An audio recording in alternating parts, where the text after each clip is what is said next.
तो चलिए एक बार फिर से आप सभी लोगों का स्वागत है हमारे इस प्रोग्राम में, हमारे इस शो में जिसका नाम है दी मुकेश खन्ना शो। दोस्तों, दुनिया में तरह तरह की कंपनियां होती हैं, एक नहीं, हजार नहीं, लाखों नहीं, करोड़ों कंपनियां मैं समझता हूं हमारे पूरे वर्ल्ड भर में होंगी। और हर कंपनी, चाहे वो छोटी हो, चाहे वो बड़ी हो, चाहे वो चना बेचती हो या फिर वो रॉकेट लॉन्च करती हो, उन सब की अपनी अपनी एक ऑफिस हुआ करती है। ऑफिस के बगैर कोई कंपनी नहीं चल सकती। ऑफिस वो ऑर्गेनाइजेशन होता है, वो जगह होती है जहां से उनका काम, प्रोडक्शन, उनकी देखभाल, उनके अकाउंट्स वो मैनेज करते हैं। वहां से एडिटर बैठता है और ये ऑफिस के जो है वो हर कंपनी का एक हार्ट होता है। आप लोग भी हैरान हो रहे हैं कि मैं ऑफिस की क्यों बात कर रहा हूं आज। जी हाँ, मैं दोस्तों एक और मांग को मैं पूरी करने की मैंने कोशिश की है। मुझे मांग मिली थी, उस मांग की मैंने पूरी कोशिश की और मैं सफल हुआ हूं। मैं आप लोगों को बता दूं, एक ऑफिस थी हिंदुस्तान में, दूरदर्शन के टीवी नेटवर्क में, शक्तिमान, जिसकी ऑफिस 7 साल तक लोगों ने देखा और इतनी पॉपुलर हो गई कि लोग उनके कैरेक्टर्स को याद करते हैं। मुझे कई बार कमेंट्स में कहा, सर सर सर अपने आज की आवाज के स्टाफ को बुलाइए ना। तो मैंने बहुत कोशिश की और बटोरा सब लोगों को। किसी की तबीयत खराब थी, कोई आ नहीं सकता था। फिर वेट करते करते करते एक ऐसा ग्रह आया जहां पर ऑफिस के सभी मेंबर्स, एटलीस्ट 90% मेंबर्स मेरे को मिल गए हैं और मैं आप लोगों को आज की आवाज के ऑफिस के स्टाफ मेंबर से मिलाता हूं। चलिए मिलते हैं आज की आवाज के स्टाफ से। अद्भुत अदम्य साहस की परिभाषा है ये, मिटती मानवता की आशा है, ये सृष्टि की शक्ति का वरदान है, ये अवतार नहीं है, ये इंसान है। शक्तिमान, शक्तिमान, शक्तिमान। आइए, आज की आवाज के सभी योद्धाओं को भीष्म इंटरनेशनल के ऑफिस में आपका स्वागत है। आइए, बैठिए बैठिए, अपनी अपनी कुर्सी पे बैठ जाइए। आइए, इसे भी अपना ही ऑफिस समझिए। हाँ, सचमुच बहुत खुशी हुई आप लोगों को देखकर, क्योंकि ये मांग सिर्फ मेरी नहीं थी। ये मांग मेरे चैनल पर सभी कमेंट्स में, हर 50वां कमेंट बोलो या 20वां कमेंट होता, सर आज की आवाज के स्टाफ को भी बुलाइए ना, स्टाफ को भी बुलाइए ना। तो मैंने कहा भाई बुलाऊंगा। और काफी मशक्कत करनी पड़ी आप लोगों को इकट्ठा करने पर। कोरोना का टाइम है, किसी की तबीयत ठीक नहीं थी, तो कभी पता लगा कि एक अवेलेबल है तो पांडे जी बिजी है, उनकी चैनल से मीटिंग चल रही है। फिर मैंने, आपको भी याद होगा, 4 बार मैं फिक्स करके कैंसिल कर चुका हूं। मैंने कहा भी था जय को, मैंने कहा इनको बुरा लग रहा होगा। तो आज लेकिन मुझे समझ में आ रहा है कि क्यों कैंसिलेशन हुआ, क्योंकि कुछ कैरेक्टर आ ही नहीं रहे थे। जैसे अजीत मेहरा जी नहीं आ रहे थे बहुत टाइम से। ये हमारी जो रिसेप्शनिस्ट बनती है उर्मिला जी, करेक्ट नाम आपका, ठीक है, उर्मिला जी, ये भी नहीं आ रही थी। लेकिन डिले होने का मकसद आज मालूम पड़ा कि आज ग्रह मिले हैं जो एक साथ में 6 कैरेक्टर मुझे मिल गए, जो मुझे बहुत खुशी है। तो आज की आवाज के सभी स्टाफ के मेंबरों को, आप लोग रेडी हैं? क्योंकि मैंने आप लोगों को बुलाया है। मेरा ये कंसेप्ट है कि शक्तिमान के सभी किरदारों को मैं बुलाता हूं और उनसे मैं वार्तालाप करता हूं, इंटरव्यू नहीं लेता। मैंने भी आप लोगों को वार्तालाप के लिए बुलाया है। मैं चाहता हूं कि आपने मिलकर शक्तिमान की 7 साल तक शूटिंग चली थी। पांडे जी ने आज बताया 9 साल। और उस बीच में आप लोगों के हर एपिसोड में 1-2 एपिसोड छोड़ के आप लोगों का ऑफिस के दर्शन होते थे। तो इस बार पब्लिक भी चाहती थी आप लोग एक साथ में इकट्ठे हुए हों। फर्क सिर्फ इतना है कि ऑफिस का नाम आज की आवाज नहीं है, भीष्म इंटरनेशनल। तो मैं चाहूंगा कि आप एक एक करके अपने आप को इंट्रोड्यूस कीजिए कि आपका रियल नाम क्या है और आप कैरेक्टर क्या करते हैं। ठीक है, हेमल मैं सही नाम बोल रहा हूँ तुम्हारा? हाँ सर। तुम बताओ तुम क्या थे? मेरा नाम हेमल धारिया है और फॉर्चुनेटली सीरियल में भी मेरा नाम हेमल था। ओके। तो आज भी लोग मुझे हेमल हेमल, तो मेरा असली और दोनों नाम सेम ही है। दोनों की पब्लिसिटी हो जाती दोनों की पब्लिसिटी हो गई। है। ओके। तुम ऑफिस में किरदार किस तरह का था तुम्हारा?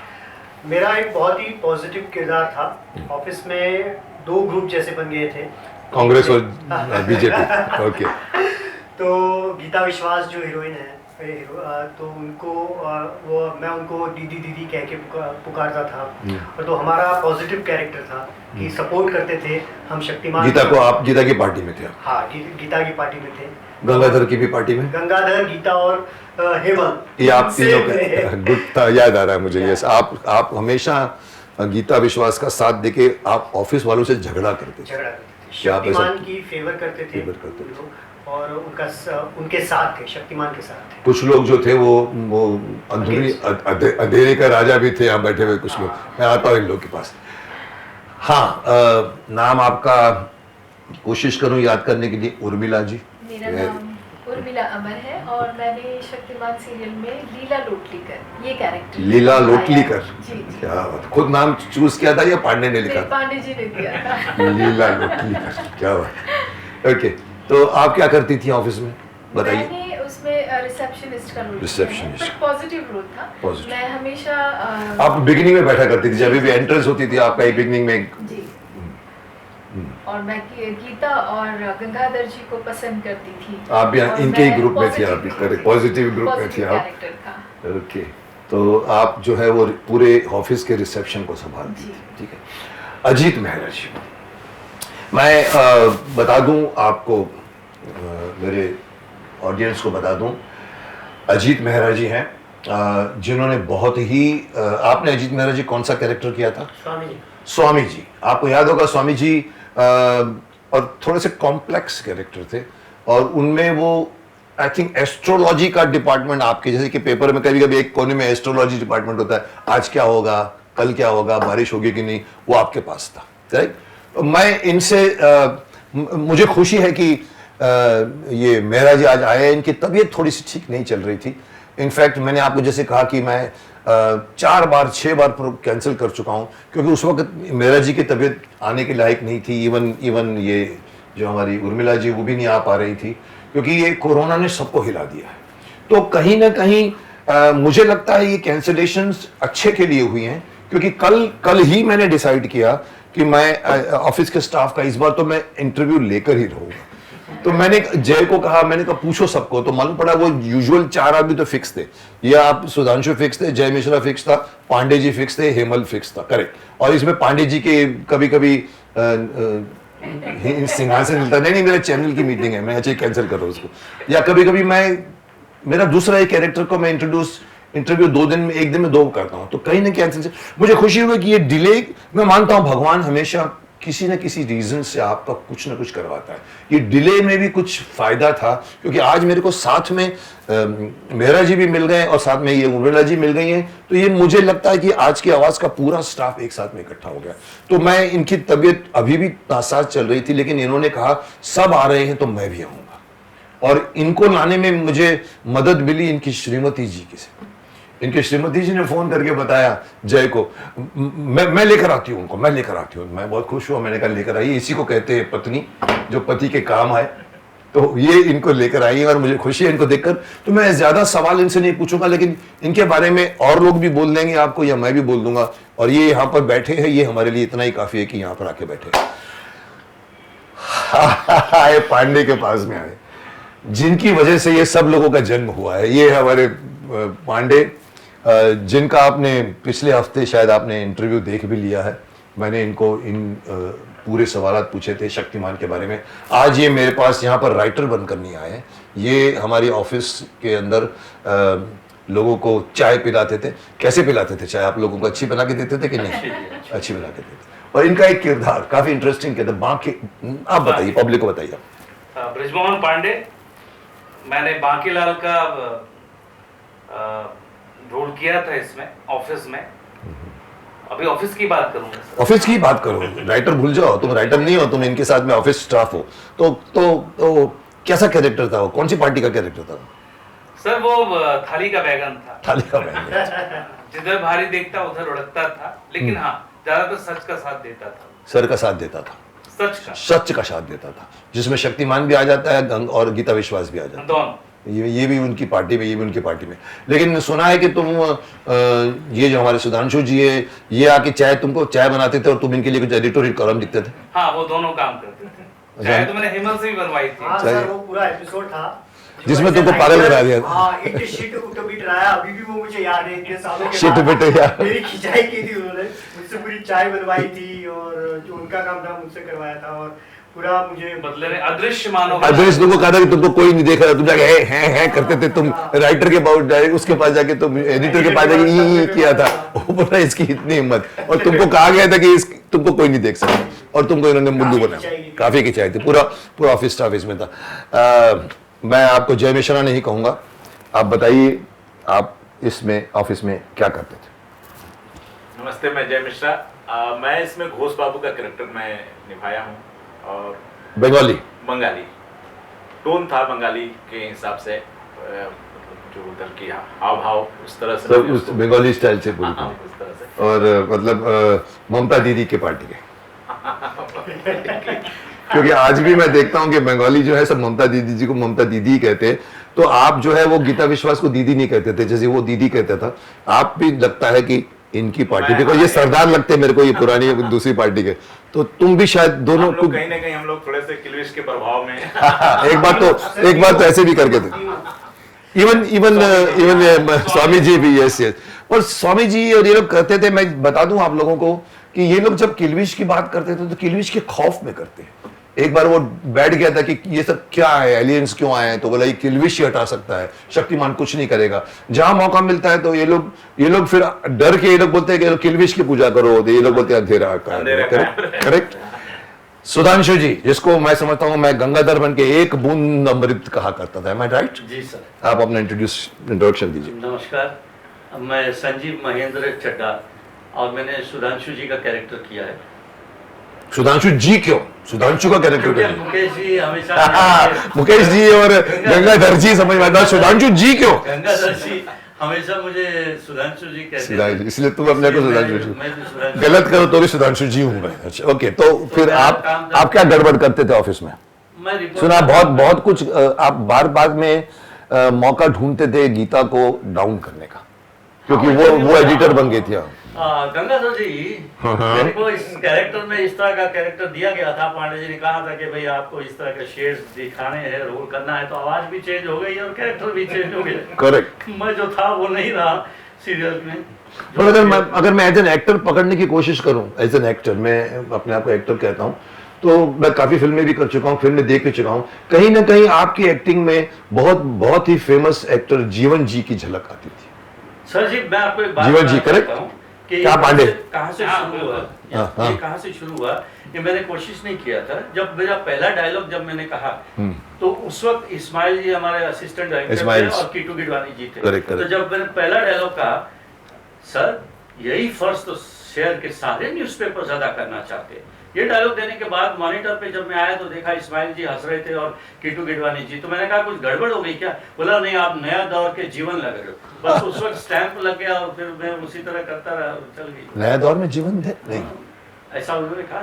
यस, नया दौर दिलीप कुमार और जीवन जी तो नारद मुनि बनते थे। जीवन जी बहुत, ये किरण कुमार जी के फादर। नया दौर मुझे लग रहा है कि उस वक्त जो दौर था वो नया था। नहीं, वो फिल्म शायद इवन इस्माइल ने भी गलत पकड़ी, बट तुम वो जीवन जी ने कमाल के कैरेक्टर्स किए, इतने ज्यादा। प्राण साहब और जीवन साहब एक ऐसे कैरेक्टर हैं जिन्होंने बहुत सारे वेराइटी ऑफ कैरेक्टर। नारद मुनि के नाम बहुत फेमस है। मुनीम जी में इन्होंने गाना गाया था, चल ये पाल की सजा दे, पूजा भी करा दे, शिव जी बिहाने चले पार्टी करा, वो जीवन जी ने गाया। तो जीवन जी कमाल के एक्टर थे और उनके सुपुत्र किरण कुमार जी बहुत आगे बढ़े। तो मुझे आपके अंदर वो टोन आता था और अच्छा किया आपने, बहुत मुझे अच्छा लगा। तो आप, मैं ओपनली कह सकता हूं कि ये दूसरी पार्टी के सरदार थे, करेक्ट?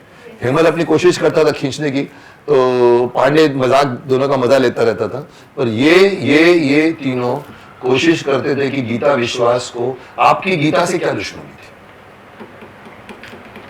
आपको पूछ रहा हूँ सुधांशु, आप बार बार उसको बोलते थे कि गीता तुम, मैं करूंगा लिखूंगा, तुमको अपना नाम तो ये तुम्हारा एक था कि तुमको एडिटर नहीं बनने दिया और उसको बना दिया गीता को, करेक्ट? हाँ, मतलब गीता जो थी वो एक अथॉरिटी वाली फिगर थी ना उसमें। तो अभी वो अथॉरिटी होगी तो नेचुरली ऑफिस के अंदर कोई ना कोई तो उसके खिलाफ जाएगा ही ना ऑटोमेटिकली। और इत्तेफाक से वो पता नहीं पांडे जी को लगा कि ये आदमी जो है इसको ये डायलॉग दिए जीत जाए। चलो आपके लिए भी पांडे को पूछते हैं। Pandey, now you as a writer, तुमने इस कैरेक्टर को महिला क्यों बनाया? महिला नहीं, देखिए एक्चुअली ये पहले से सब एडिटर थे, सब एडिटर थे, तो गीता की एंट्री हुई नई लड़की Correct. और उसको फोकस मिल गया सबसे ज्यादा, उसको बढ़ोतरी, सडनली प्रमोशन मिल गया। क्योंकि हाँ प्रमोशन भी मिल गया, सबसे ज्यादा फोकस भी मिला, क्योंकि वो शक्तिमान की न्यूज लेके आती थी। तो ये ऑब्जेक्ट करता है हमेशा, एडिटर को बोलता है हाँ, तो ये जलन की भावना और फिर एक नई लड़की को सब पूछ रहे हैं, मैं सीनियर होके भी पीछे क्यों रह गया, जेलसी रहती हाँ, तो इस वजह से इनके अंदर फिर उसके खिलाफ जाने की प्रवृत्ति जागी, तो उसको मैंने थोड़ा और बढ़ावा दिया। तो वही सीन करते रहे बीच में उसको। और चलिए, मैं भी, ये तो आपका इंडिविजुअल इंट्रोडक्शन हो गया। मैं आप लोगों से जानना चाहूंगा कि ये गंगाधर गीता विश्वास भी पार्ट ऑफिस के सदस्य थे, लेकिन मेन प्रोटोगनिस्ट थे आप लोगों की वजह से। वो कभी परेशान होते थे, कभी हेल्प के लिए भी खड़े हो जाते थे। जैसे पूरी कॉमिक्स की बुक के लिए पूरे कवर लोगों ने अपने फंडिंग भी किया।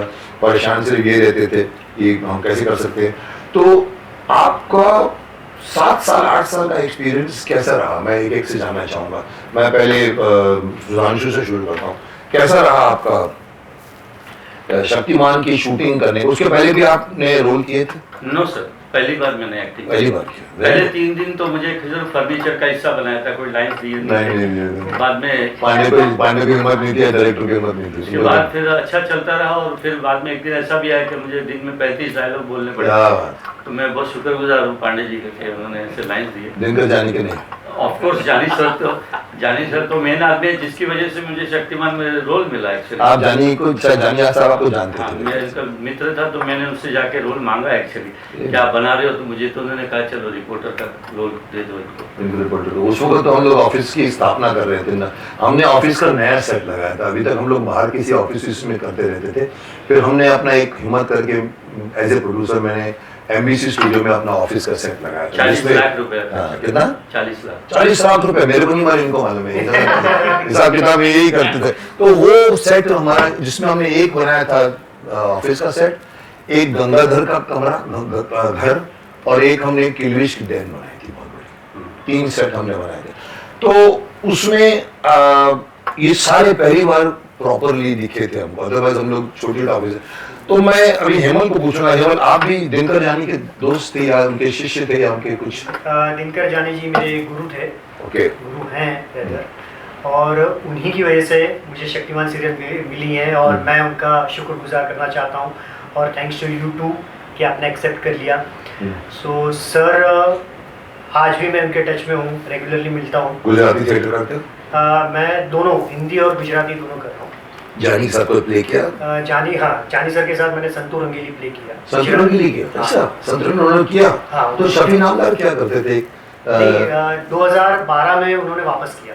हिंदी में? नहीं, गुजराती। गुजराती में if I am not mistaken Praveen Joshi की वाइफ संतूर रंगीली करती थी। प्रवीण जोशी खुद बनते थे हीरो। हाँ। तो यहाँ पर कौन कौन थे? यहाँ पे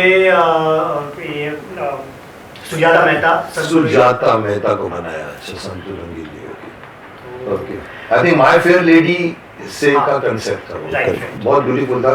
आई रिमेंबर आईएनटी में Praveen Joshi, I don't know आप लोग जितने भी व्यूअर्स जानते होंगे जो गुजराती जानते हैं, he was the Dilip Kumar of Gujarati stage. INT का हेड करते थे। उनकी बीवी सरिता जोशी जी थी, जो बहुत ही फेमस और बहुत ही कमाल की एक्ट्रेस थी। इन दोनों की जोड़ी ने बहुत सारे गुजराती प्ले किए। डायल एंड फॉर मर्डर को बनाया, संतूर रंगीली बनाया, कई कमाल के प्लेस कर गए वो। तो उस ग्रुप में जानी वाज आल्सो, हमारे डायरेक्टर जो थे वो वहाँ का, वो भी हेड करने लगे बाद में जाके। तो उर्मिला जी, आप क्या बताना चाहेंगे? आपने कुछ पहले कुछ किया था? जी मैं शक्तिमान के पहले? शक्तिमान के पहले मैंने कम से कम 50 और 60 सीरियल्स में काम किया। 60 सीरियल्स, नॉट 60 एपिसोड्स। नो बहुत बड़े एपिसोड्स किए होंगे आपने, बहुत सारे। सो उसके बाद मेरे एरिया में कुछ दूरदर्शन पे? दूरदर्शन पे किया मैंने, अपराजिता, अर्धांगिनी। अच्छा, अपराजिता में आती है, अर्धांगिनी और में, मराठी ओके। के कुछ 5-6 सीरियल्स थे। मराठी? वगैरह। You are Maharashtrian? Maharashtrian Christian हूँ। Maharashtrian Christian, okay. सो हमारे एरिया में बच्चे थे, वो लोग बोलते थे कि दीदी आप शक्तिमान में क्यों नहीं आते हो? Really? हम तो दीवाने हैं शक्तिमान सीरियल के। तो मैं 2 बार सेट पर आकर मिली भी हूँ। किससे मिली थी अच्छा, मुझे याद नहीं आ ड्यूरिंग द शूटिंग आप आई? यस, और मैं काफ़ी टाइम तक वहाँ पे मैंने टाइम स्पेंड किया। प्रोडक्शन मैनेजर हो गया हमारे उस वक्त, मैं- उनसे मिली होंगी किसी ठाकुर दास जी वगैरह। ठाकुर दास जी, अभी बेचारी की डेथ होगी, Yeah. आत्मा को शांति मिली। तो उन्होंने मुझे आप लोगों की तरफ से एक न्यूज़ रीडर के रोल के लिए बुलाया गया और मैं Exactly, मुझे याद है कि आपने एक बार न्यूज़ पढ़ी थी। एपिसोड तो एक एपिसोड, लेकिन मैं करूंगी जरूर, मेरे कंपाउंड के सारे बच्चे खुश हो आपने जाएंगे। न्यूज़ रीडिंग और की मेरी थी। बड़ी इच्छा थी आपसे मिलने की, आप लोगों के साथ काम करने की, हम्म। और मैंने वो न्यूज़ रीडर का रोल किया। और दूसरी बार भी मुझे न्यूज़ रीडर के लिए बुलाया गया। मुझे याद है, तीसरी बार बीच में। मुझे काम वाली बाई काष्टा वगैरह पहन के बुलाया गया। कमली बाई। यस, और पांडे जी के साथ वो सीन था मेरा ऑफिस में। ऑफिस में। एक्चुअली इनका प्रमोशन बहुत नीचे से ऊपर गया। अच्छा है, इसी को फिल्म इंडस्ट्री इसी का नाम है। और फिर उसके बाद सडन मुझे एक कॉल आया कि रेगुलर रोल है, आप करोगे शक्तिमान में रिसेप्शनिस्ट का। सो नेकी और पूछ मैंने हाँ बोल दिया। मेरी तो बड़ी इच्छा थी, क्योंकि आपको मालूम है कि ये ऑफिस दिखेगी, कैमरा घूमेगा तो रिसेप्शन तो दिखाना ही पड़ेगा। सो मैंने हाँ बोल दिया और मेरा काम शुरू हो गया। और Okay. बहुत ही अच्छा अनुभव रहा, अनुभव अच्छा। काफी अच्छी टीम, और आपसे मैंने बहुत कुछ सीखा सर। Yes. बट मैं इतना कह सकता हूँ कि हमारे सेट पर बहुत पॉजिटिव एटमॉस्फेयर Yes, रहा है, yes. बहुत बहुत मैं बिलीव करता हूँ पॉजिटिविटी में। बिल्कुल। तो ये लोग भी जितने भी हैं, इन लोगों ने भी देखा होगा कि और फिल्मी एक नाम एक बहुत बड़ा थोड़ा डेरोगेटिव हो जाता है, फिल्मी है, ये सब फिल्मी लोग हैं, जबकि फिल्मी लोग भी हमारे तरह इंसान होते हैं। लेकिन कम मिलते हैं आपको जो फिल्मी में रहकर भी फिल्म से बाहर है। तो मैं शायद उनमें से एक स्टूपिड प्रोड्यूसर हूँ जो फिल्म में रहने के बाद में भी मैं फिल्म के बाहर भी हूँ उतना जितना फिल्म के अंदर भी हूँ। सो इस तरह से शक्तिमान बना, और मैं कह सकता हूँ कि शक्तिमान में अगर किल्विश के डेन के बाद में अगर सबसे ज्यादा एक्सपोजेबल अगर कोई सीक्वेंस था या कोई सेट था तो वो हमारी ऑफिस का था। बार बार घूम घाम के हम ऑफिस में आते थे। अभी पिछले एपिसोड में हमारे राइटर पांडे ने एक अच्छी बात कही कि ये जो गीता जो थी वो टेलर थी, मतलब वो स्टोरी टेलर थी, और ऑफिस ऐसी जगह थी जहां पर दोनों मेन प्रोटैगनिस्ट गंगाधर और गीता विश्वास और इवन शक्तिमान बन के आना गीता, और वहां पर कपाला भी आता है वगैरह, और सारे जिसको हम कर्मस्थली कह सकते हैं, शक्तिमान की कर्मस्थली अगर कोई थी जहाँ से प्लानिंग्स होती थी, जहाँ से चिंताएं शुरू होती थी, जहाँ से खुशियाँ शुरू होती थी। अगर कुछ घट रहा है तो ये लोग टेलीविज़न के सामने बैठ जाया करते थे, और अगर कुछ पता लगा कि उधर से कुछ एलियंस के आ रहे प्लेन ये घबरा जाते हैं तो पता लगा वो लोग भ्रमित करने वाले लोग घूम रहे हैं कि किल्विश अभी संभालेगा। तो हमारे में से ये अजीत मेहरा जी, ये हमारे तीनों जो 2 योद्धा है बदमाश, जो तो एक बंगाल को रिप्रेजेंट करता है और दूसरा तू किसको रिप्रेजेंट करता था? UP side. UP side. तो ये पॉलिटिकल कैरेक्टर्स थे, और ये लोग बोलते थे हाँ अभी कोई करना पड़ेगा, अभी करना पड़ेगा, चले अंधेरा कायम रहे। तो हेमंत को भी बेचारे कन्विंस करके हमें को भी ऐसा करना पड़ गया था। ये रेजिस्ट करती थी कि नहीं करूंगी मैं, और ये अजीत मेहरा जी भी आ गए क्योंकि उनको लगा था कि किल्विश बचा पाएगा। सो ये होना, फिर उसके बाद में गीता विश्वास के खिलाफ एक पार्टी थी, तो इन्होंने ऑफिस को जीवंत किया है। तो मैं इनसे जानना चाहूंगा कि आप लोगों का कोई मेमोरेबल, आपको सबको अपने अपने डायलॉग सीक्वेंसेस मिले, कैरेक्टराइजेशन मिला, पांडे ने दिया है, तो मैं जानना चाहूंगा कि आप लोग अपने अपने कोई याद करके कोई एक मेमोरेबल कि आपका ये बेस्ट सीन था। मैं सबसे पहले तो जय मिश्रा को पूछूंगा, मतलब क्या नाम था, घोष बाबू को। सर मेरे लिए तो सबसे जो यादगार रहा है जब नया ऑफिस ओपनिंग हुआ, जो 40 लाख की हम लोग बात कर रहे हैं, उस दौर में 40 लाख बहुत बड़ा अमाउंट होता था। तो उस ऑफिस में पहली एंट्री, मतलब मैं, बाकी लोग पहले से थे ऑलरेडी ऑफिस के स्टाफ में, तो मेरी पहली एंट्री उसमें थी। मतलब आप वहां पर एंटर हुए, हाँ, ऑफिस में पोस्टिंग हुई आपकी? फर्स्ट टाइम मेरा वहां पे। उसके पहले मुझे लगता था आप मेरी शक्तिमान संभालते थे? हाँ, मैं प्रोडक्शन की टीम में, प्रोडक्शन ये पूरा संभालते थे। मेरे प्रोडक्शन की टीम में सबसे बड़े मेन यही थे, और एक ठाकुर दास जी होते थे हमारे, जो जिनको ये पहली बार आके मिली थी, कह रही हैं। तो आप ऐसे कैरेक्टर, पांडे ने आपको तो पांडे को पटाया होगा आपने? नहीं सर, ये एक लंबी कहानी लंबी कहानी है। एक्चुअली मैं पहले पांडे जी को मैं पटाया था, ये बात सही है। मैं बांके का रोल पहले करने वाला था। बांके का? और ये पांडे जी ने ही प्रॉमिस किया था कि बांके आप करें। ऑफिस में एक प्यून का रोल है, मैं तुमको वो ये, और मैं पांडे जी के साथ ऑफिस आया जाया करता था उस समय। अच्छा। इनको असिस्ट, मतलब राइटिंग में मैं इनके साथ जुड़ा हुआ था, उसमें शुरुआती थी मेरी बॉम्बे आने के बाद। ओके। तो फिर कुछ दिन के बाद पांडे जी आए, बोले कि यार एक गड़बड़ हो गया। मैं बोला क्या हो गया? तो बोले कि जानी सर ने बोला कि बाकी का रोल तू करेगा। और किसने जाने को पटाया? नहीं, पांडे जी जो कि खूब हमारे यहाँ शहर, हम लोग साथ में ही वहाँ थिएटर कर रहे हैं। आप भी जमशेदपुर के हैं? ये दोनों जमशेदपुर के हैं ये लोग, और दोनों स्टेज करते थे। आप भी स्टेज करते थे? वहीं से स्टेज करके ही आया था। कितने प्लेस किया आपने?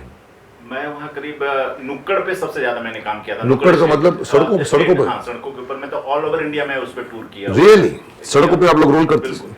और थिएटर करीब 10 प्ले वहाँ किए थे। उसके बाद एनएचडी का वर्कशॉप हुआ था एक हमारे शहर में 3 महीने का, वो मैंने कर किया। काफी परिपक्व था स्टेज जमशेदपुर का। एक सवाल मैंने इनसे ही पूछा था। हाँ, ये काफी बहुत काफी पॉपुलर मूवमेंट थी स्टेज की। उस समय हमारे दौर में काफी प्ले वगैरह काफी प्ले हुआ करते। तो वो करके आप आए थे एक्टर। आप भी, मैंने पांडे को भी पूछा था, पांडे भी ने भी कहा कि मैं एक्टर बनने आया था और राइटर बन गया। तो you also came to become actor? मेरा मतलब ये भीष्मा के ऑफिस में आने का मकसद ही वही था कि रोल मिले। तो जानी सर थे, उन्होंने समझाया कि जय एक काम करो, स्ट्रगलरों का हाल तुम देख ही रहे हो, कैसे लोग आते हैं फोटो देते हैं, उससे काम नहीं मिलता। तो चूंकि उस समय यूनिट नई बन रही थी, तो जानी सर बोले तुम यहाँ जुड़ जाओ प्रोडक्शन में। तो मेरे पास तीनों ऑप्शन था कि मैं डायरेक्शन में भी जा सकता था, पोस्ट प्रोडक्शन में भी। सब लोग चाह रहे थे कि मैं जुड़ जाऊँ किसी भी।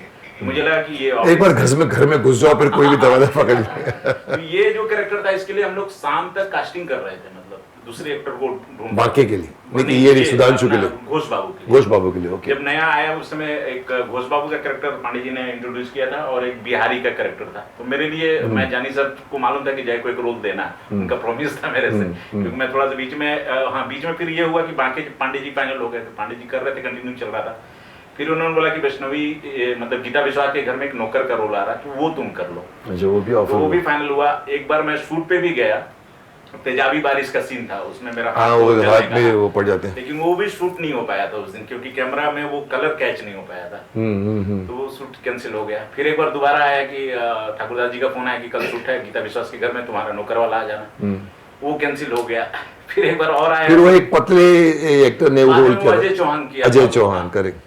तो फिर एक बार और आया, उस समय आप दिल्ली गए हुए थे, वाजपेयी जी के साथ आपकी मीटिंग थी। अच्छा, तो जानी सर बोले कि जय ऑफिस में रहना जरूरी। उसमें मोबाइल वगैरह ज्यादा नहीं था, लैंडलाइन में। तो मुकेश जी वहाँ दिल्ली गए हुए, तो कुछ काम होगा, तो पूरे ऑफिस में रहना जरूरी है। तो उस चक्कर में मैं फिर रुक गया, तो वो शूट भी नहीं हो पाया मेरा। फिर जब ये हुआ, नए कैरेक्टर इंट्रोड्यूस होने शुरू हुए, नए ऑफिस के हिसाब से, जब वहाँ पे बात हुआ कि 2-3 और नए कैरेक्टर आए, तो पांडे जी, जानी सर, इस्माइल वगैरह, जितने डायरेक्शन की टीम, सब बोले जय को। मैं उस समय फ्रेंच कट दाढ़ी भी रखा। तो इसी तरह वो रहेगी, फ्रेंच कट ही रहेगी पूरी कैरेक्टर। फिर वो रहा। तो पांडे जी बोले कि जय बिहारी वाला रोल अच्छा कर लेगा, तो वो फाइनल हो गया था लगभग कि शायद मैं वही करूं, ऑफिस में ही बिहारी का एक कैरेक्टर। तो शाम तक हम लोग बंगाली एक्टर के लिए ट्राई कर रहे थे कि कोई मिल जाए इस तरह का। कई फोटो देखे, कई आर्टिस्ट, बात भी किया गया, लेकिन नहीं हो पाया। और 8 बज गए थे, 8 साढ़े 8, सबको घर भी जाना था। फिर इस्माइल और डायरेक्शन की टीम में लोग, दिनेश वगैरह लोग बोले कि सर जय को ही वो दे देते हैं, फ्रेंच कट भी है। तो जानी सर भी देखे, बोला हाँ इसकी दाढ़ी मुझे कुछ कह रही है। जानी सर ने मना किया। अच्छा, फिर अंदर की बात, ब्रेकिंग न्यूज। जानी सर ने इसलिए मना किया कि जय जी ऑफिस बहुत अच्छा संभाल रहे थे। तो उन्होंने बोला अगर शूटिंग करने जाओगे तो ऑफिस कौन संभालेगा? आगे हुआ। अच्छा, उस वक्त नहीं, इनका रोल फाइनल, फिर वो रोल काटने के चक्कर में थे अंसाब कि इसका रोल कम करो। फाइनल हो गया। फिर पांडे जी से भी पूछा गया कि जय को दे कर लेगा। पांडे जी बोले हाँ वो तो कुछ भी कर लेगा। तो क्योंकि तुम तो जानते थे एक्टर के हिसाब से। तो फिर वो फाइनल हो गया। उसके बाद कंटिन्यू फिर 8 दिन वो ऑफिस वाला सीन शूट हुआ। 2 बजे अपना वहाँ पे पूजा था, फिर मैं पहुंचा वहाँ पे। आपको भी मालूम नहीं था, बाद में मैं फिर ड्रेस वगैरह पहुंच गया, बोला अच्छा तू भी आया, तो आप सोचिए शायद ऑफिस के हिसाब से आया। वो मतलब नए ऑफिस की पूजा, हाँ, नए ऑफिस की पूजा। हाँ, यस, सारे गेस्ट वगैरह। आई थिंक उस सेट पे 2 लोगों की एंट्री हुई थी। अगर ये कह रहे हैं, मुझे इनका नहीं पता था, पर I think Kukku Khanna as a director भी, कुक्कू खन्ना वो हैं जिन्होंने हमारे मैक्सिमम एपिसोड्स बाद में एज अ एपिसोड डायरेक्टर, आप पढ़ते होंगे कुक्कू खन्ना का नाम। ये उषा खन्ना के जुड़वा ब्रदर है, हमारा बहुत अच्छे इंसान है, अभी भी बातें होती रहती हैं। तो उन्होंने पहले एक फिल्म डायरेक्ट की थी सुभाष घई जी की फिल्म उत्तर दक्षिण। तो वो उनकी भी एंट्री वहीं से, जहाँ कपाला की एंट्री हुई थी, कपाला डराता आके हाँ हूँ हाँ उतु खेलते, करेक्ट। ओके, तो ये आप वहां से आपका वो बेस्ट मोमेंट था। 8 दिन करीब रेगुलर शूटिंग हुई थी। तो अब यहाँ ऑफिस में थोड़ा सा वो प्रॉब्लम भी होने लगे थे, तो मैं एक स्पॉट बॉय। उस वक्त ऑफिस मेरे संभालने में तुम थे और रमेश भाई थे? नहीं, रमेश भाई उस समय नहीं। तो रमेश भाई, एक कुमार करके लड़का था, दाऊद भाई थे, दाऊद, फकीरा भी शायद था। फकीरा भाई तो वो एक्टिंग में थे, प्रोडक्शन में उस समय नहीं थे। तो सुनील को मैं यहाँ रख दिया था, वो स्पॉट में जाता था उस समय, क्योंकि तुम ऑफिस देखने डेयरी में किसी का ही फोन आया। दिवांग भाई उस समय नहीं, दिवांग भाई बाद में आए, बाद में एंट्री हुई थी। शुरू में थे, फिर वो छोड़ दिया, फिर दोबारा से आए दिवांग भाई। तो उस समय दाऊद भाई दाऊद भाई संभालते थे। ओके, और मैं आपको बता दूं ये जो शख्सियत जिसका आप सुन रहे हैं इतनी देर से, प्रॉब्लम और आप ये दूसरे पार्टी वाला काटने की कोशिश कर रहे हैं, ये जय मिश्रा है। ये मेरे साथ मैक्सिमम टाइम से जुड़े हैं, जब से हमने शक्तिमान का निर्माण किया है। आई थिंक पहले हमारी ऑफिस यहाँ नहीं हुआ करती थी, हमारी ऑफिस मलाड में हमने एक बंगला ले लिया था, कांदीवली में वेस्ट में बंगला लिया था। कुछ टाइम हम वहाँ रहे, एक और ऑफिस देखी, तीसरी देखी, और फिर यहाँ आया मैंने, और ये मुझे जगह पसंद आई। मैंने 6 फ्लैट एक साथ में ले लिए थे, और वहाँ से आज तक मैं भीष्म इंटरनेशनल चला रहा हूँ। ये मेरे साथ उस वक्त से जुड़े हुए हैं। जैसे कि उन्होंने कहा कि जमशेदपुर से ये स्टेज करके आए हैं, अच्छे एक्टर हैं, और अच्छे हैं इसीलिए शक्तिमान के बाद भी ये एक्टिंग करते हैं। ये बीच बीच में मेरी ऑफिस से पंगा मारते हैं, मेरे को बोलते हैं मेरी कल शूटिंग है, मैं जाऊँ, मैंने कहा जाओ। तो ये बीच बीच में शूटिंग में मार के आते हैं, आउटडोर्स होके आते हैं। इस कोरोना के पीरियड में आपने शायद दूरदर्शन के कोई सीरियल की, डीडी नेशनल की थी वो, नई सोच करके, गुजरात में मैं 3 महीने करीब, गुजरात में 3 महीने, नई सोच। डीडी किसान पे भी चला, अभी डीडी नेशनल पे भी चल रहा है। सो ये एक्टर कम हमारी प्रोडक्शन संभालने से लेकर ये हमारे आज की आवाज के भी प्रिंसिपल कैरेक्टर हैं। हेमंत, तुम क्या बताओगे अपनी बारे में? कौन सा सीन तुम्हें सबसे पसंद है? पूरे 7 साल के दौरान काफ़ी ट्रैक्स रहे हैं मुझ पर, लेकिन जो बहुत ही मुझे अच्छा लग रहा है वो जो खिंचाई वाला जो बात हुई थी, जो मंत्र पढ़ के, हाँ कि अदृश्य वाला, वो काफ़ी अच्छा था, और काफ़ी मुझे उसके लिए स्कोप अच्छा मिला तुमको, मिमिक्री करने को ऐसे स्कोप मिला। हाँ, सामने कोई नहीं है करना, वो करना। हाँ, पूरा मतलब वेरिएशन था। काफ़ी एक इनोसेंट जो है, पहले लोग मेरी खिंचाई कर रहे हैं, ये कि ये गिर गई है, लिपस्टिक उठा लो, ये कर लो, तुम ये हो जाओगे, वो हो जाओगे, और मैं भोला सा मान लेता था। तो लोगों का भी रिएक्शन आया कि इतना बेचारा इनोसेंट है, क्यों इसकी खिंचाई कर रहे हो। और उसके बाद फिर मैंने मान लिया कि मैं अदृश्य हो गया हूँ, और पूरे टेबल पे नाच रहा हूँ, एडिटर के कैबिन में जाके उसके टकले पे तबला बजाते हो, और पूरा मतलब वो बहुत ही अच्छा था। और उसके बाद एंड में कल्मिनेट होता है कि आप आते हैं, कि जब सच्चाई खुल जाती है, रियलाइज फायर कर देते हैं, तब आप आके जो समझाते हैं, जो इमोशनल सीन जो था, तो पूरा काफी ग्राफ था उसमें। Yes, I think that was one of the best. You are the best scene. मुझे भी अब तक वही याद रहता है कि वहाँ तुम्हें जानी साहब ने बहुत स्कोप दिया था। बहुत। वही मुझे मालूम पड़ा कि जानी साहब के दोस्त हैं, इसलिए सीन को काफी अच्छा स्कोप दिया। Perform as a mimicry artist, और सामने कुछ नहीं, और डांस वांस करता था ऊपर चढ़ के। तो that was your scene, and I think मैं तुम्हें उस वक्त सिर्फ एक बच्चा समझता था। मैंने कहा ये लड़का छोटा सा बच्चा कौन है, तुम छोटी सी हाइट के और छोटे से बच्चे, तो मैंने कहा ये कौन है। तो जानी ने कहा नहीं अच्छा एक्टर है, ये करेगा, अच्छा काम करो, तुमने अच्छा किया, I am very happy with you. आज भी बचपने को पकड़ के रखा। किसको पकड़ा? बचपने को आज भी पकड़ के रखा। बचपने को आज देखो, मैं कभी कभी मजाक करता हूँ, कुछ एक्टर ऐसे होते हैं जिनका जिस्म बड़ा, जो बड़ी उम्र के तो हो जाते हैं, लेकिन जिस्म वही का वही रहता है। जैसे एक कौन सा एक्टर है हमारा, जो परिचय का एक्टर, जो अली असगर हाँ? है, अली असगर है। अली असगर नहीं, जो परिचय में बच्चा जो राजू श्रेष्ठ था, मैं उसको बोलता सर तू बड़ा तो हो गया, तेरा मुंह भी वैसे के वैसे बचपना लेके बैठा हुआ है। बोला हाँ सर ये मेरे साथ है। कुछ एक्टर, कुछ लोग होते हैं जिनका फेस वही का वही रह जाता है, जिस्म बढ़ जाता है, ये भी उनमें से हैं। अभी भी मैं इनको 10-15 साल के बाद मिल रहा हूँ, शायद 10, अभी भी वही दिखते हैं। ये अभी भी उसकी शक्तिमान की शूटिंग को मैच कर सकते हैं, जैसे टचवुड मैं भी मैच कर सकता हूँ। तो अजीत मेहरा जी के लिए मैं बोलूंगा, आप समझ लीजिए कि मैं उनकी डबिंग कर रहा हूँ। ये कमाल के एक्टर हैं, कमाल की इनकी प्रतिभा है और कमाल के इंसान भी हैं, अच्छे इंसान है बहुत, और काफ़ी धार्मिक टाइप के, रिलीजियस टाइप के, कभी भी कोई बुरी बात नहीं कहना, बुरे डायलॉग नहीं मारना, कुछ नहीं करना। और ये आदमी, इन्होंने एक रोल किया था जिसमें आपने देखा होगा, जैसे अखबार में एक कॉलम रहता है जहाँ पर लोग एस्ट्रोलॉजिकल प्रिडिक्शन करते हैं कि कल जो है आपका दिन अच्छा है कि नहीं है। कई लोग हैं कि रोज सुबह उठ के वही देखते हैं कि आज मैं बाहर निकलूँ कि नहीं निकलूँ। ऐसा इनका कैरेक्टर ऑफिस का ये संभालते थे, और ये भी कॉमिक रिलीफ देते थे बीच में। इन लोगों के चक्करों में भी ये ज्वाइन कर जाते थे इन दोनों को। गंगाधर को भी कभी कभी गंगाधर के खिलाफ भी झंडा खड़ा कर देते थे कि नहीं ये क्यों ऐसा उसको दे रहे हैं, हम लोग क्या दे रहे हैं। और इन्होंने भी कई अच्छे सीन्स किए हैं। मैं इनको शुक्रगुजार, मैं अपनी तरफ से थैंक्स कहूँगा। अजीत जी आपने बहुत अच्छा काम किया है, and I am more than happy कि आप यहाँ पर आज आए हैं। एटलीस्ट आप बता नहीं रहे हैं, पर ये लोगों की सीन सुनकर आई एम श्योर आपको रिकलेक्ट हो रहा होगा कि हमने क्या किया 7-8 साल तक। और आप बहुत जल्द ठीक हो जाएंगे, ये मेरी आपसे दुआ भी है, ऊपर वाले से प्रार्थना भी है। हाँ, आप अभी ये पीरियड बहुत बुरा चल रहा है। आप तो मेरा भी जानते हैं, मेरी फैमिली में भी 2 लॉस हुए हैं बड़े, बट कोरोना के साथ जीना पड़ेगा हमको। और इस वक्त पूरा वर्ल्ड को बदल दिया है corona, so there is nothing like that. I will come to Pandey now. Pandey, तुमको मैंने अभी पिछले हफ्ते मैंने तुमको काफ़ी गोलियां दागी थी, तीर मारे थे, एक बात तुमसे वो घुराई थी, तो मुझे अभी पता नहीं तुम्हारा कौन सा पहलू मैं पकड़ूं, बट तुमने बता दिया कि तुम्हारा रोल कास्टिंग कैसे हुआ था जानी के साथ, तुम्हारी बात नहीं पिछली बार बताया था, लेकिन इन लोगों के लिए थोड़ा सा रिकलेक्ट करके बताइए आपकी कास्टिंग कैसे हुई। और आप राइटर से एक्टर इसलिए बने कि आप राइटर थे इसलिए आपने रोल घुसा दिया बीच में?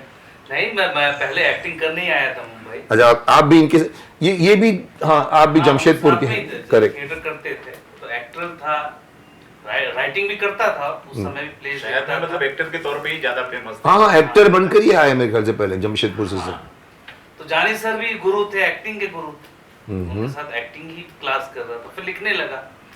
तो जानी सर ने बोला लिखोगे। एक्टिंग की क्लास कैसे चलती थी? वो लेक्चर होते थे, आप लोग बैठ के सुनते थे? प्रैक्टिकल होता था, प्लेस करते अच्छा, थे हम। एक वो वर्कशॉप टाइप होता था। वर्कशॉप भी होती थी, फिर प्लेस भी होते थे। प्लेस करते थे, वही अपना क्या भवन, भारतीय विद्या भवन में। ओके, तो फिर क्या हुआ आगे? तो फिर जब शक्तिमान लिखने की बात आई तो जानी सर बोले लिखोगे, मैं बोला एक्टिंग भी करूंगा तभी लिखूंगा। अच्छा, आपने वो एक डील किया? डील की मैंने कि जैसे आजकल पॉलिटिशियन करते हैं कि मैं आपकी पार्टी ज्वाइन करूंगा, मुझे आप एमएलए या एमपी बनाओ। क्योंकि वो गुरु थे तो अधिकार था मेरा, थोड़ा सा उनसे कह सकता था मैं। तो मैंने भी कहा कि नहीं एक्टिंग मिलेगी तो मैं लिखूंगा। पूरे ठीक है, पर आपके लिखने पर कॉन्फिडेंस क्यों आया उनका? आप तो एक्टर थे उस वक्त। नहीं, लेकिन मैं लिख भी रहा था साथ। और कुछ सीरियल? हाँ, मैं पहले तो अशोक पाटोली जी को असिस्ट किया, फिर 2 सीरियल इंडिपेंडेंट। अशोक पाटोली जी के बारे में बताएंगे, कौन थे? अशोक पाटोली जी मराठी के बहुत बड़े नाम है। उनके प्लेज श्रीमान श्रीमती उन्हीं का कॉन्सेप्ट। अच्छा, श्रीमान श्रीमती उनका था। और भी बहुत से, मतलब बहुत बड़ा नाम है, बहुत बड़ा नाम है। हाँ, सॉरी मैंने भूल की पूछकर, बट हाँ, आप बता रहे तो वो मैंने श्रीमान श्रीमती देखी थी। अभी भी इस बार भी रीटेलीकास्ट में भी आई थी वो। हाँ, बहुत अच्छी बनी थी। हसरतें भी उन्होंने ही लिखा था। ओके, तो उनके साथ मैं एज ए राइटर असिस्ट करता था। फिर उन्हीं के डायरेक्टर थे अजय सिन्हा, उनके साथ अजय सिन्हा, हाँ, डायरेक्शन में भी उनका असिस्टेंट बन गया था, क्योंकि थिएटर से था, लोग डायलॉग नहीं बोल पाते थे। वो मुझे देखे तो बोले चलो कम से कम डायलॉग बोलना सिखाओ सबको। तो इस तरह से डायरेक्शन में भी था, तो जानी सबको ये सब पता था। और इस बीच एक इंडिपेंडेंट और भी सीरियल की थी मैंने, फिलिप्स टॉप 10 फिल्म्स टॉप 10। हाँ, कॉमेडी की जो थी। तो ये सब देख के उनको कॉन्फिडेंस था कि ये लिख लेगा। और उस वक्त आई थिंक हमारे पहले राइटर गालिब जी, जिसको जो किसी कारणवश हमको स्लो करते थे, डिलीवरी करते थे, मैं भी थोड़ा परेशान था, जानी भी परेशान था। हमने उनका नाम भी, अभी गालिब सुन रहे होंगे तो उनको बुरा नहीं लगेगा, पर उनको मालूम है कि हम उनको मिस्टर गालिब के बदले मिस्टर गायब कहते थे।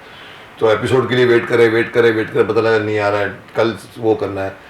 तो वो अच्छे राइटर थे और शक्तिमान का कंसेप्ट स्टार्ट करने वाले वही थे। शक्तिमान का title song if I am not mistaken आपने नहीं लिखा उन्होंने था। लिखा था। और वो अमर गाना है, होता है जब आदमी को अपना ज्ञान, कहलाया वो शक्तिमान। आज भी वो गाना अमर है और वो गाना उन्होंने लिखा था। डायलॉग्स के कल इनके डिस्कशन में मुझे मालूम पड़ा कि हिंदीपन भी डालने वाले गालिब थे। इन्होंने उस परंपरा को आगे रखा, गंगाधर से हिंदी बुलवाने का जो एक मेरा कैरेक्टर था। तो आपको उन्होंने गालिब के जगह सोचा कि आप लिख पाएंगे, तो हाँ, आपको मतलब इतना बड़ा दो दायित्व दे दिया आपको। क्योंकि मुझको बहुत अच्छी तरह से जान गए थे जानी सर। अच्छा, मेरा कॉमिक्स में इंटरेस्ट है ये भी उनको पता था। अच्छा, कॉमिक्स में इंटरेस्ट था। फिर एक जो सीरियल मुझे मिली थी विजय भोपे जी की, वो सुपर हीरो ही थी, वो जो आई नहीं अनफॉर्चुनेटली, ओके, ब्लैक स्टार। तो उसके बारे में पूछते भी रहते थे और मैं सीखने के लिए बताता भी था क्या लिख रहा हूँ, क्या सोचा है मेरे। ये सब कुछ वहीं चौपाटी के इर्द गिर्द होता था। हाँ, भारतीय विद्या भवन हाँ, के। वहीं। फिर वो बोले कि अच्छा लिखो, तो फिर बोला एक्टिंग मुझे मिलेगी तो ही लिखूंगा। और उस वक्त सिर्फ पहले 2, 3, 4 एपिसोड ही बने थे मेरे ख्याल शक्तिमान। पायलट बना था बस, सिर्फ पायलट बना था, उसको पास होने में भी 1 साल लगा था। हाँ, 1 साल लगा था। तो एक पायलट खाली बना था, तो उसके बाद मेरी एंट्री हुई। तो पहले उन्होंने पराग विजय दत्त में बुला के वो VHS में दिखाया था पायलट अपना। अच्छा। उसके बाद पटेल नगर में जो ऑफिस था अपना, जिसमें सिर्फ इतना ही था कि वो विलास देशराम मुख की वो जाके किट्टू किडवानी कैसे उठाती है, फिर शक्तिमान की एंट्री होती है, कॉलर वाला पहना हुआ, जो आज भी पूछते हैं सर कॉलर वाला आपका ड्रेस कहाँ चला गया। तो उस वक्त तुम आए और तुमने फिर चेंज करके पंचभूत डाला तुमने, लास्ट टाइम मुझे बताया, करेक्ट। तो तुमको, तुम्हारी मतलब कहने का मतलब यही कहते हैं कि उन्होंने एक शर्त पे राइटर बनना स्वीकार किया कि मेरे को रोल मिलना चाहिए, एक्टिंग मिलेगी। हाँ, जानी जैसे आदमी को तुमने कन्विंस किया, मैं तो थोड़ा हैरान हूँ कि बोलेगा चुप, ऐसे बोलने वाला आदमी हो, पर उसने फिर सही सोचा, बिकॉज आपने बांकेलाल का रोल किया। बांकेलाल के रोल के अंदर आपको क्या क्या क्या मजाक दिखा, कॉमेडी दिखी, ये सब कैरेक्टर आपको कैसे दिखते थे कि आप बीच बीच में आके नारद मुनि की तरह झगड़ा भी करवाते थे और उनसे की चाय बनवाते थे, कभी उनसे चाय बनवाते थे, तो उस ऊपर से लिखने वाले भी आप। हाँ, लेकिन तो आपको क्या लगता है बांकेलाल का कैरेक्टर को डिफाइन करेंगे? बांकेलाल बहुत रिलेटेबल कैरेक्टर था, एक बहुत बड़ा तबका है जिसको रिप्रेजेंट करता था वो। फिर फोकस आपको 2 जगह ज्यादा मिलता है, या तो सबसे टॉप पे रहिए या फिर सबसे लोअर लेवल पे रहिए। साला तुमको इतना मालूम था इसीलिए ये सब रोल नहीं, हेमल का रोल भी तुम कर सकते थे, पर तुमने कहा नहीं नीचे चले जाओ, सबसे नजर आएगी ये कौन है। Okay, very good. फिर तो इस तरह से रोल बना, लेकिन जानी सर की दूरदृष्टि थी, उनको पता था कि एक बार राइटिंग का नशा लगेगा तो ये फिर राइटर बन जाएगा। तो धीरे धीरे वो रोल खुद ही छोड़ दिया था मैंने, आई थिंक 100-150 एपिसोड के बाद। हाँ, फिर तुम गायब हो जाते हो। हाँ, क्योंकि फिर मजा ज्यादा राइटिंग में आने लगा। दूसरा एक प्यून आया था मेरे ख्याल से, कोई टोपी पहन के आता था। हाँ, वो भी जमशेदपुर थिएटर से ही थे। अच्छा, थिएटर का भी। हाँ। अच्छा, तो वो रोल फिर आगे नहीं बढ़ा, लेकिन आगे जाकर फिर अपने एक और हाथ मारा आपने, टॉय मैन का हाथ मारा आपने। बोलो आपकी ब्रेकिंग न्यूज। पांडे जी के बारे में जी दीजिए, हम तो आप पे डिपेंड करते हैं। पांडे जी वो राइटर है जिनको मैंने 36 घंटे नॉन स्टॉप डायलॉग लिखते हुए देखा है शक्तिमान के। रियली? 36 आवर्स।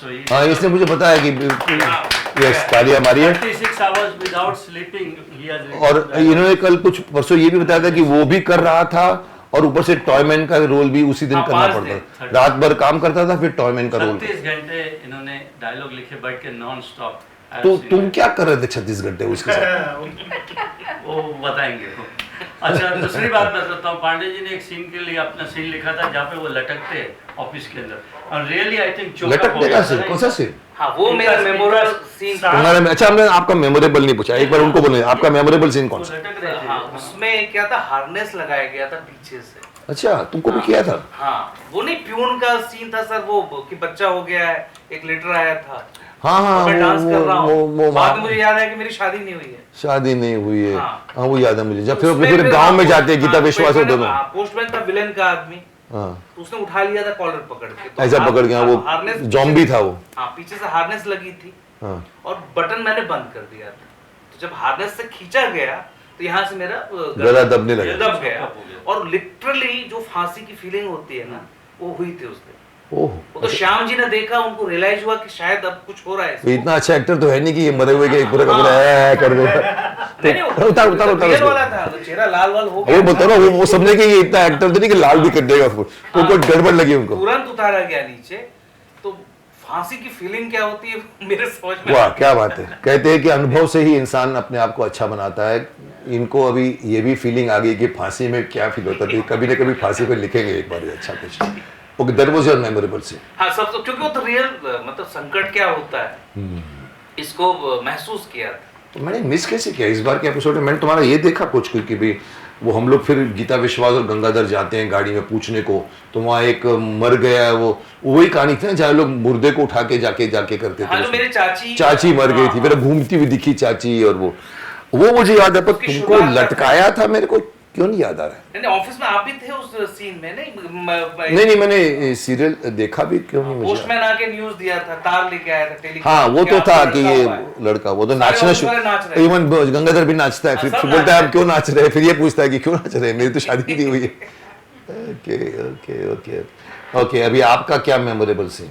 मैं पूछ रहा हूँ सुधांशु जी, एक बूंद अमृत जी। मेरे तो बहुत सीन्स है, लेकिन मैं एक बताऊं तो जो पिकनिक के एपिसोड किए थे हमने फिल्म सिटी में, जो बस घुमाई थी 7 दिन, वो बहुत मजा आया। बहुत मजा आया था, खाने पीने का मजा आया। खाने पीने का तो सीन स्पेशल रखा था आपने, जब हम लोग पूरे एक बार पिकनिक मनाते हैं, बैठते हैं, फिर एक पीछे से अंताक्षरी खेलता है, वो खाने का सीन था। आपने मुझे कहा था कि खाना बहुत टेस्टी बनाया चना मसाला, तो मैंने कहा मेरे डब्बे में मैंने बनाया, तो पीछे से मेरी औरत ने बोला मारूंगी खाना। इनकी वाइफ भी साथ में आई थी। बहुत मजा आया पिकनिक के एपिसोड में। खाना मेमोरेबल था कि सीन में बोलता है, मैं पूछ रहा है वो।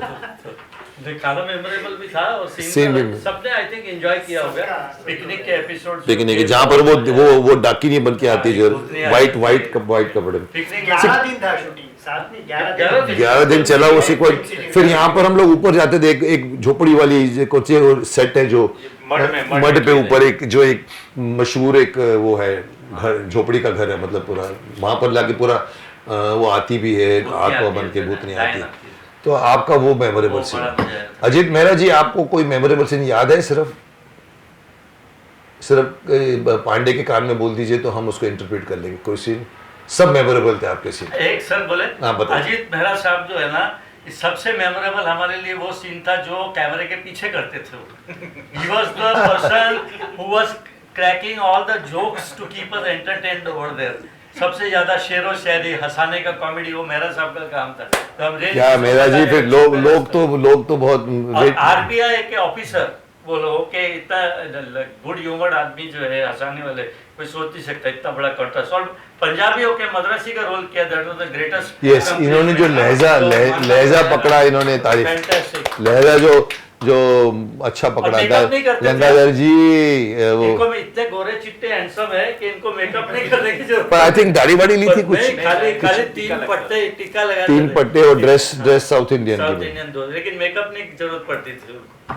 तो ये हमने और काम किया है अजीत मेहरा जी आज किसी फिल्म में या सीरियल में, किसी और में, एक्सेप्ट दैट वो सौतेला में आप फादर बने थे? बहुत किया है। नहीं मेरे साथ। अच्छा, आपके साथ बहुत किया, इनके साथ और किया? नहीं किया ना, कुछ याद नहीं आ रहा। आर्यमान में नहीं किया था। आर्यमान में तो नहीं, आर्यमान में मैंने किया था, वो गुरु का रोल, छोटा गुरु बने थे। 5 गुरु थे ना एलियंस, उसमें से एक मैं था। अच्छा आप थे। आर्यमान को रोबो का रोल तो नहीं किया था? रोबो का नहीं, वो पेनकेक रोब्स पेनकेक। चलिए, very nice. I mean I would say that we have created history. Shaktiman has gone into the something of a even in Limca Book of Records it has gone into, जिसमें ये लिखा गया था कि in world में famous है कि पहले कॉमिक्स बनती है और कॉमिक्स बनने के बाद में फिर टार्जन बनता है या सुपरमैन बनता है या बैटमैन या Spiderman. Shaktimaan is the only serial जो पहले सीरियल बन के फेमस हुई और तब जाकर हमने डायमंड कॉमिक्स वाले पहले बनाई, फिर राज कॉमिक्स वाले ने बनाई. So this was an entry into the thing कि फर्स्ट सीरियल जो पहले फेमस हुई और कॉमिक्स बाद में बना. उसके अलावा भी वर्ल्ड में अगर आपने देखा तो हम लोग, हमारा नाम इवन वॉल स्ट्रीट जर्नल में भी आया था कि मर्चेंडाइजिंग में चीज़ें बिक रही हैं जहाँ पर मार्केट वाले ब्लैक मार्केटर कमाते हैं उससे. और उसको मुझे याद है वाजपेयी जी ने हमें मैसेज भेजा था कि आपका वॉल स्ट्रीट जर्नल में नाम है. सो शक्तिमान की ये ऑफिस के ये हमारे किरदार हैं. और आप लोगों को मैं एक लास्ट में ये सवाल पूछना चाहूँगा कि अब क्या कर रहे हैं आप लोग? जैसे हेमल, अब तुम क्या कर रहे हो? सर फिलहाल मेरी ऑन एयर सीरियल चल रही है अनंत कोटि ब्रह्मांड नायक साई बाबा, जिसमें मैं इतना बड़ा नाम? हाँ, अनंत कोटि ब्रह्मांड नायक तो है, तो ब्रह्मांड नायक हाँ, साई बाबा के ऊपर. साई बाबा, तो उसमें मैं महालसापति का बहुत ही अहम किरदार निभा रहा हूँ और बहुत अप्रिसिएशन भी मिला हुआ है. 132 एपिसोड्स हमने शूट किए 3 महीने में. तो आज 123rd एपिसोड चैनल डीडी किसान के लिए है. डीडी किसान 8:30 बजे आता है और OTT platforms like max player, ZEE5, जियो टीवी, यूट्यूब सब पे आता है. विकास कपूर जी का ना? विकास कपूर जी का. विकास कपूर का आप करते हो? हाँ, वो बहुत साई बड़े साई भक्त हैं. हाँ, बहुत. वो उनके मेरे को हर रोज मैसेज आता है और हर रोज नहीं खोलता मैं उसको. वो साई बाबा के लिए हर गुरुवार को उनका मैसेज आता था. इस बार भी आता था, मैं ये एपिसोड देखो मेरा, वो एपिसोड देखा मेरा. पर मेरे को जो आदमी बहुत ज्यादा एपिसोड व्हाट्सएप भेजता, तेरे को भी बोल रहा हूँ, बहुत ज्यादा जो मुझे भेजता है ना, मैं चुपचाप उसको नाम ब्लॉक कर देता हूँ. क्या मुझे, बिकॉज लोगों का क्या होता है ना, मैं बता दूं पब्लिक को, मैं कई लोगों को ये मेरे साथ एक्सपीरियंस हुआ कि मुकेश खन्ना बहुत रूड आदमी है. मैं कई बार कहता हूँ कि मुझे ये सब चीजें फॉरवर्ड मत किया करो. तो साई बाबा के सीरियल में आपने काम किया, अच्छा रोल मिला आपको बहुत. महालसापति. Very good. उसके अलावा और क्या कर रहे हैं आप? उसके अलावा अभी मैंने एक डिफरेंट चीज शूट की है कि बगैर कैमरे के, मतलब सेंसर्स, कि ये बहुत यूनिक टेक्नोलॉजी है जो जिसके साथ किए वो 2-3 साल आगे हैं. तो मुझे लग रहा है आने वाले समय में कैमरा बगैर कैमरे के भी शूट हो सकता है. क्या बात कर रहे हो? हाँ सर, अभी मतलब 16 सेंसर्स. लोग अपनी आंखों से शूट करेंगे सर? ठीक ठीक. नहीं, सेंसर्स लगे हैं 16.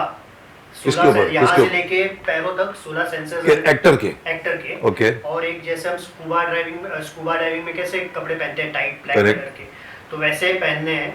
और स्पोर्ट्स शूज और 16 सेंसर्स लगे हैं जो कनेक्टेड है मॉनिटर से. और यहाँ मतलब ऐसे डिफरेंट यूनिक एक्सपीरियंस रहा कि आप एक्टिंग कर रहे हैं, आपके आसपास कोई घूम रहे हैं, इससे कोई फर्क नहीं पड़ता क्योंकि वो रिकॉर्ड नहीं होता. जिसके पास सेंसर्स हैं वो ही रिकॉर्ड होगा मॉनिटर में.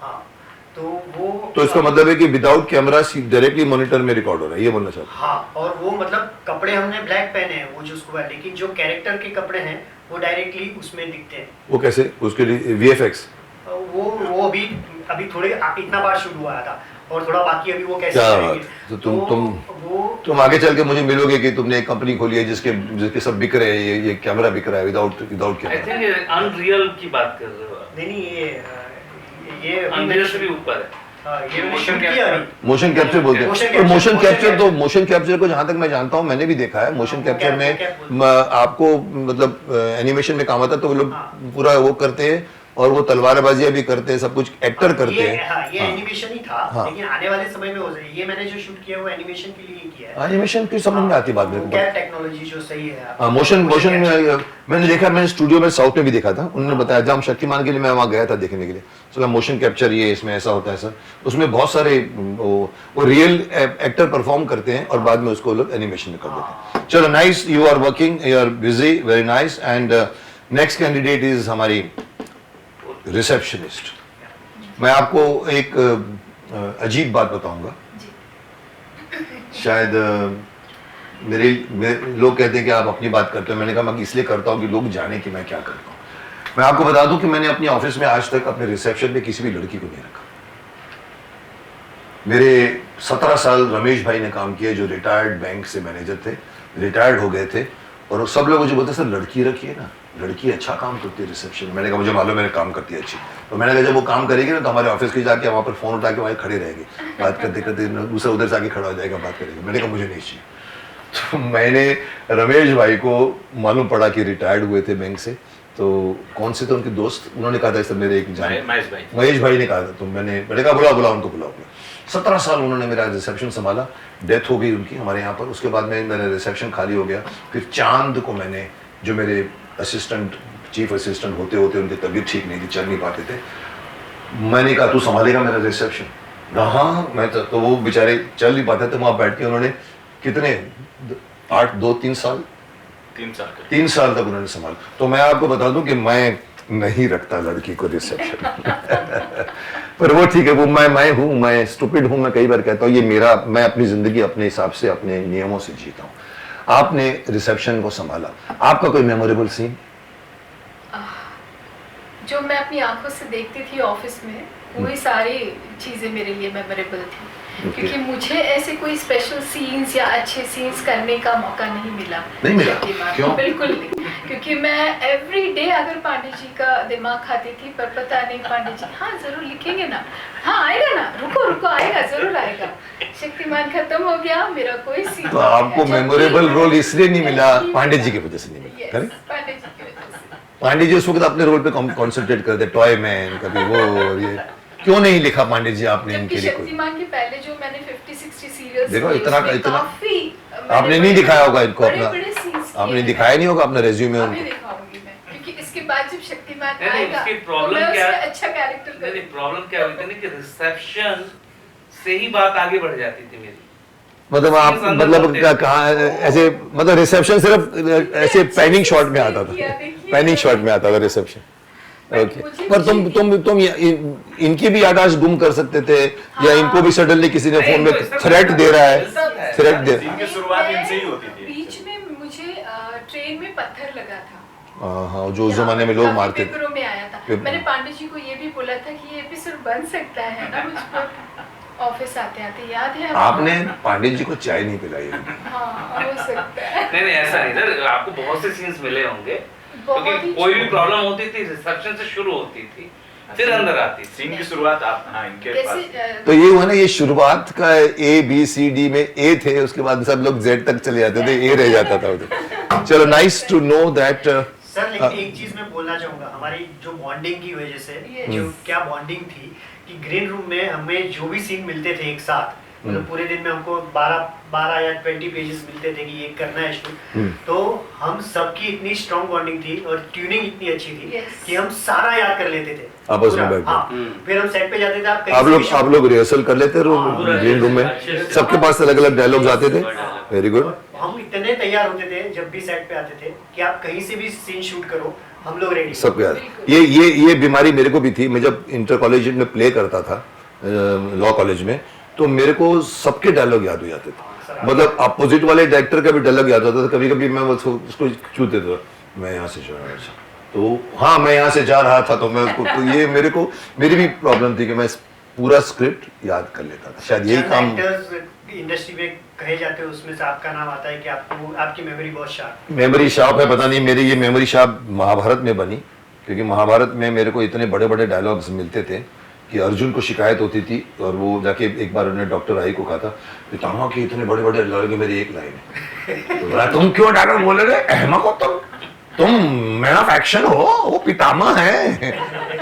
तो मुझे वो करते करते मैंने विश्वामित्र भी कर डाला, और शूटिंग विश्वामित्र के चेन्नई में होती थी और यहाँ महाभारत की थी। यहाँ 2 दिन करके यहाँ आता था, डबिंग करता था, फिर वहां जाता था, यहाँ पर बैठता था, दाढ़ी लगाता था, और मेरे को सडनली वो भल्ला करके असिस्टेंट डायरेक्टर मेरे को पेज थमा देता था। मैं सबको उनको सुनाता था विश्वामित्र में क्या हुआ क्या हुआ क्या हुआ, तो ये आके सीन देता था पूरा पेज। तुम्हें क्या दे रहे हो तुम, 3 पेज का सीन दे रहे हो, अभी दे रहे हो मेरे को शॉर्ट के तक, तेनू की जरूरत है यार, तू इतने बड़े बड़े डायलॉग बोल। अब मैं बिगड़ गया। तो मेरा भी काम करने का तरीका कभी कभी, अभी प्यार का दर्द में भी मुझे एक एक्टर ने थोड़ा परेशान किया, तो मैं भड़क गया। मैंने कहा मैं बात नहीं करूंगा इससे। उसमें क्या होता था कि जब वो लोग क्या सब रट के डायलॉग रेडी होते थे, मैं रटता नहीं, मैं याद करके आता हूँ, फिर बोलता हूँ वो ओके चलो स्टार्ट, कैमरा स्टार्ट होता है, वो बोलते फिर मैं बोल मैं कहीं ओके आगे क्या है, तो मैं वो मुझे बोलता था, मैं आगे बढ़ता था, वो शॉर्ट हो जाता। तो मेरी आदत ये कि मैं रिहर्सल करते करते ही डायलॉग्स को अपना बना लेता हूँ, और मैं हर एक्टर को एक थोड़ी सी मैं वो देना चाहूँगा, जिसको हम कहते हैं कि थोड़ी सी एक सलाह देना चाहूँगा, never throw away your lines, make your lines as if you are saying yourself. Don't speak your lines because Mr. Pandey has given to you. For that you have to not ratify the dialogue, you have to understand the dialogue so that your face will coordinate with every word of yours. हमारे यहाँ कई actor ऐसे हैं जिनके dialogue उधर जा रहे होते हैं, आंखें उधर जा रही होती, कान उधर जा रहा होता है, नाक उधर जा रहा होता है. So maybe I am not a great actor, but मालिक की दया है. तो एक तो ये बात हो गई.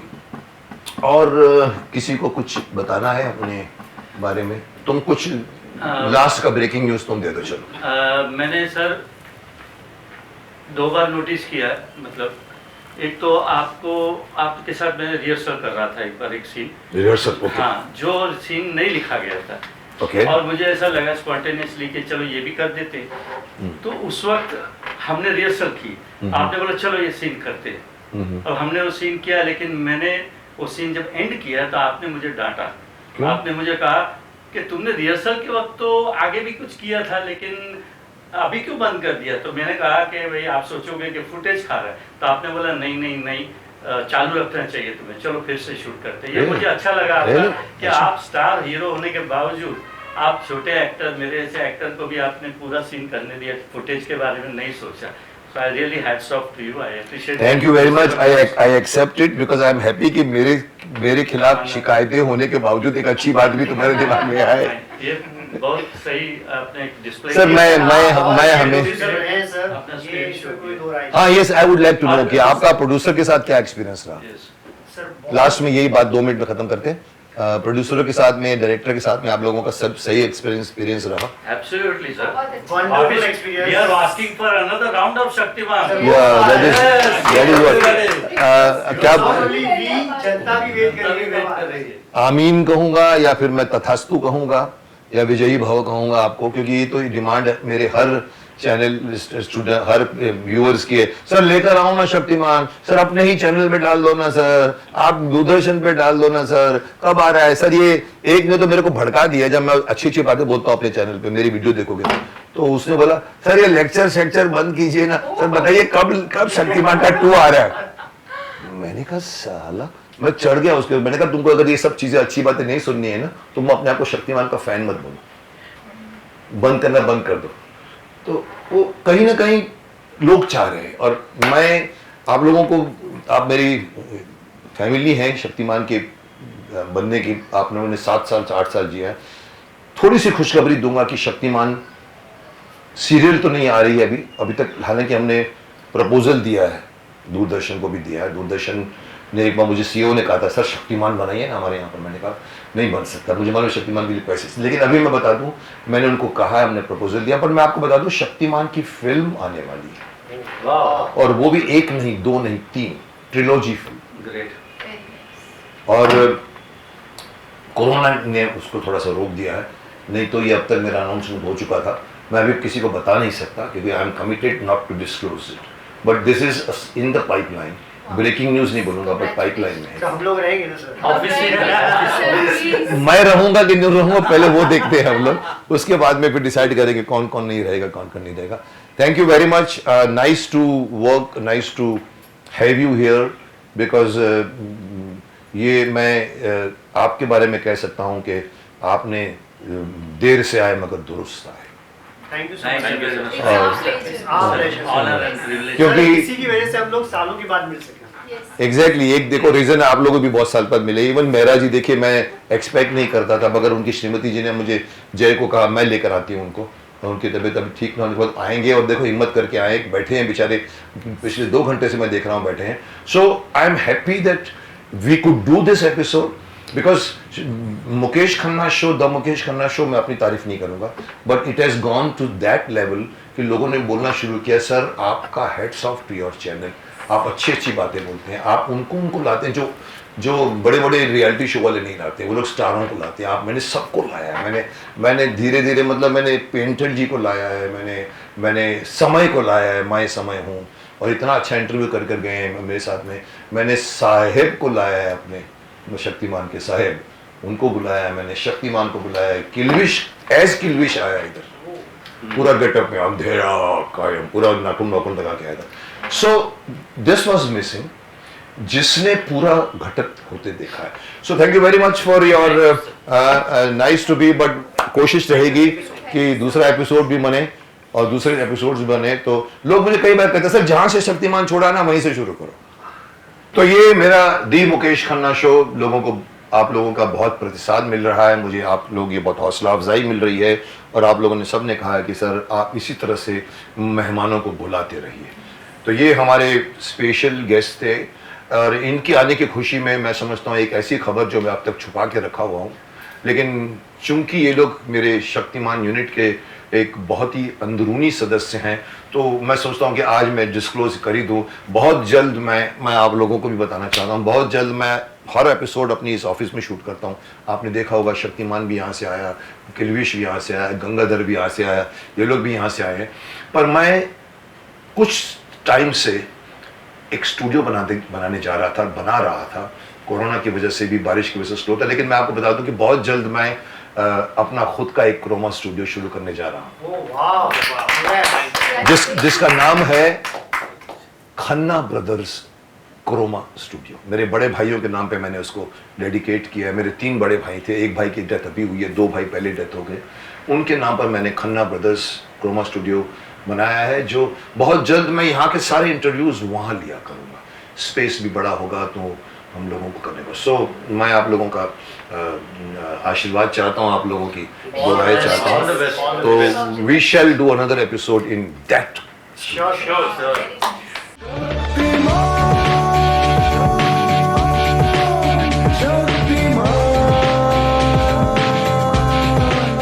सो दोस्तों, ये एपिसोड को मैं यहीं खत्म करता हूं।